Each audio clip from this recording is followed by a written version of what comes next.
Alex wished sweet dreams to Jamal Hill at UFC 300, where Alex defended his light heavyweight belt for the first time. This was arguably one of the greatest nights in UFC history. Barn burner fights, ridiculous knockouts, superstars going head to head, and all in all, one of the best UFC cards we've witnessed in recent memory. After Pereira's first round knockout, he seemed to spark interest in fighting at heavyweight, and some have indicated a fight versus the current interim heavyweight champ, Tom Aspinall, as the plan. UFC 301 was rumored, but his team has since said no to that, and Dana White also seems to think a move to heavyweight wouldn't be a good idea, considering Jon Jones and more realistically, Tom Aspinall are both problematic matchups. Him moving up to heavyweight, you know, you got Jones, you got Aspinall, and the list goes on in that heavyweight division.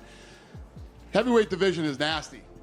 I don't know if that's the right move for him. But Pereira's manager did say Alex wants to and will fight at heavyweight, stating his time is running out and he wants to achieve the most that he can. This would be hands down one of the greatest fights and storylines in the UFC at present. Alex Pereira from poverty and alcoholism to a potential 3-division UFC champion. However, there are 2 problems here. One, there are limits and levels in MMA, especially when moving up weight classes to the biggest and baddest of the bunch at heavyweight. Yes, Alex Pereira's otherworldly power is the ultimate equalizer, but I am fully confident Tom Aspinall not only beats Alex Pereira, but finishes him inside 2 rounds, and I'll explain why in a moment. Second, Alex has a chance to dominate the light heavyweight division, rack up title defenses, and build something truly special at 205. If we look at the light heavyweight rankings, Magomed Ankalaev is no doubt Alex's worst stylistic matchup in the division, but if he gets past Magomed, every other top contender is a favorable matchup for Alex. I'm a massive Yuri Prochazka fan and would definitely root for him in the rematch, but we all know Yuri has serious defensive flaws, and if he doesn't mix in the grappling, Alex would presumably butcher Yuri's lead leg once more and control that fight. Let's explore that first topic, a hypothetical heavyweight title fight between Alex Pereira and Tom Aspinall. The first problem with this matchup is Tom's well-rounded grappling skills. Tom Aspinall is a lifelong jiu-jitsu practitioner, having learned from his father Andy Aspinall, a renowned jiu-jitsu practitioner in the UK.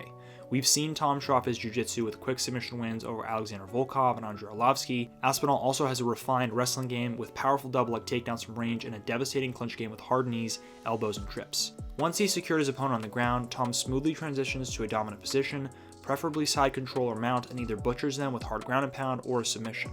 This is where Alex would really struggle. 5 years of training with a legend like Glover Teixeira has obviously improved Alex's grappling skills tremendously, but as we've seen countless times in the UFC, a few years of intense grappling and preparation will never overcome or fully tame the skills and aptitude of a lifelong practitioner.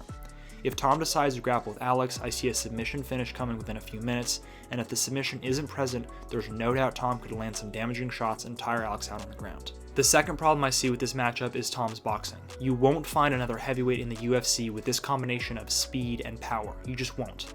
Ciryl Gane has speed, but Tom has speed and power.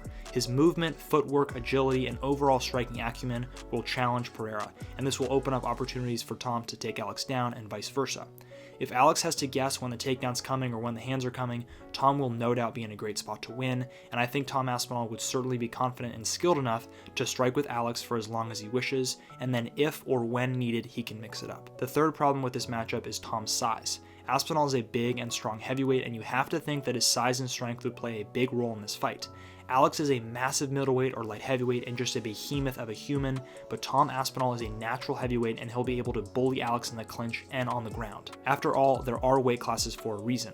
My final prediction for Alex Pereira versus Tom Aspinall, Aspinall will be a second round submission. Now, the second reason why Alex should not go up to heavyweight is his potential dominance at light heavyweight, like I mentioned earlier. Let's take a look at the light heavyweight rankings and matchmake. Pereira vs. Magomed, as discussed, is definitely an intriguing fight. Magomed has the ability to mix it up like Aspinall, but hasn't shown the dominant ground game like Tom has in the UFC. Magomed is a technician on the feet, but we've seen him get compromised by low kicks versus Jan Blachowicz, and we know how effective Alex is at landing those. So that's a fight on the feet that Alex is definitely going to have opportunities to win.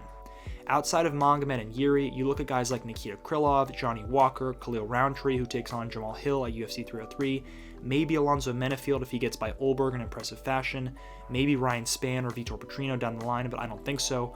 All of these fights at light heavyweight are significantly in Alex Pereira's favor. Except for the Magomed and Yuri fights, I can confidently say Alex beats every UFC light heavyweight on the roster. For that reason, I think building a legacy at light heavyweight is Alex's best move right now. With all the question marks at heavyweight and the clearest margin of victory at light heavyweight, that's the plan for Alex Pereira in my opinion. If you got this far, please let me know where you think Alex Pereira should go next, who should he fight, and at what weight class. Consider subscribing, and I'll see you guys on the next video.